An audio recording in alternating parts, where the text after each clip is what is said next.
जान हाजिर है, आदमी पूरी जन्म गुजार देते हैं।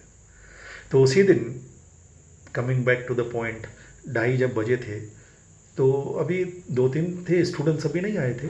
तो एक वीआईपी ट्रस्ट मेंबर जो अभी तक हैं जीवित, बहुत ही ब्रिलियंट ब्यूटीफुल पर्सन, जहाँ मैं खड़ा था वहीं आके खड़े हो गए। तो स्वामी उनकी तरफ आए। एम, तो अपने साथ वो कोई मेडिकल रिपोर्ट लेके आए थे अपेरेंटली, क्योंकि अब मैं वहाँ जहाँ खड़ा था वहीं आके खड़े हो गए और स्वामी भी वहीं उनके सामने आके उनसे समाचार पूछे।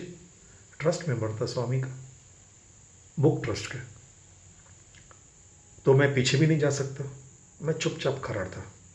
नॉर्मली हम कभी भी ऐसे we don't try to push, लेकिन अब खड़े हैं तो पीछे भी नहीं जा सकते। मैं चुपचाप खड़ा था। स्वामी चाहते थे कि मैं सुनूं, because that changed my devotion, my equation with Swami for the rest of my life.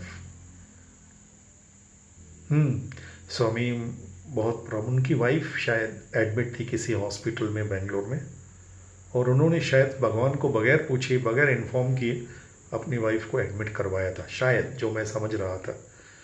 स्वामी बोला मैं क्या कर सकता हूँ, तुमने मेरे को पूछा नहीं। स्वामी बहुत प्रॉब्लम हो गई, ऐसे वैसे कुछ, he was telling something, I could hear few words.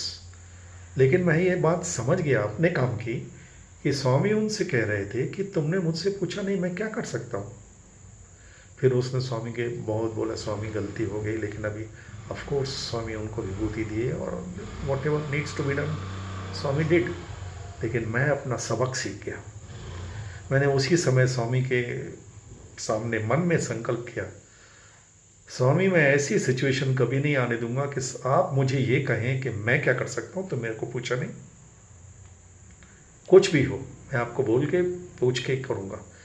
अगर पूछने की वो फिजिकली नज़दीक नहीं रहूँगा तो एटलीस्ट इन्फॉर्म तो करूँगा, फिर बाकी आप संभाल लेना। लेकिन आप ये मुझे कभी ना कहें, ये आशीर्वाद कीजिए आप। ये भी आपके संकल्प से हो सकता है, और आपने ये सिचुएशन ऐसी क्रिएट की है कि मैं वो सुन पाया हूँ और मेरे मन में ऐसी भावना आई है। तो आप ये आशीर्वाद करना कि कभी ऐसी सिचुएशन ना आए कि आप मुझे ये कहें कि मैं क्या कर सकता हूँ।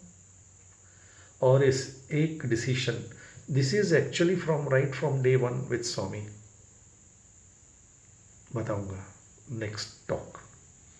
जय बोलो भगवान श्री सत्य साई बाबा जी की जय।